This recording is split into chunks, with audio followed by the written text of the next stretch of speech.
In today's video, I'm going to teach you Guide with Hostinger. By the end, you'll know exactly how to allow and block IP addresses on your Hostinger hosted website using hPanel, so you can control who gets access and keep unwanted traffic out.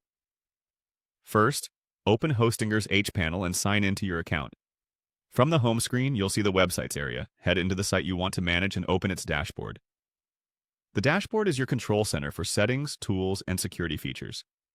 If you manage multiple sites, make sure you're working on the correct one before continuing. Inside the dashboard, look for the Advanced section. This area groups the more technical tools you'll use less often, but it's exactly where Hostinger keeps the access controls we need.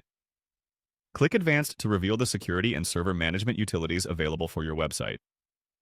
Next, open IP Manager. This tool lets you create two kinds of rules. Allow rules that permit traffic from specific IPs and block rules that deny traffic from specific IPs. Think of it like a guest list and a bouncer. Allow is your guest list and block is the bouncer keeping disruptive visitors out. Use allow when you want to restrict access to trusted locations, and use block when you want to stop certain sources while keeping your site open to everyone else. To permit trusted traffic, choose allow an IP address. Enter the exact IP you want to allow, such as a static office IP or your developer's IP. If you're working from a network that changes IPs frequently, consider confirming that you have a static IP to avoid losing access later. You can also allow a range using CADR notation if needed, but keep ranges as tight as possible to minimize risk. Add a short description so you remember why you allowed it, then save.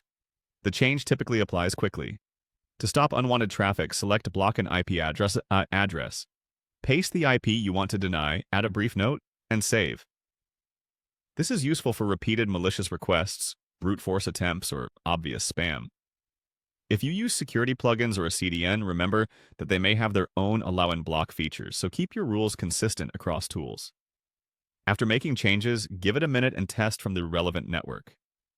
If you don't see the expected result immediately, clear your browser cache or try an incognito window. You can always return to IP Manager later to adjust or remove entries as your needs change. That's it. You've learned how to navigate hPanel, open IP Manager, and allow or block IP addresses with confidence.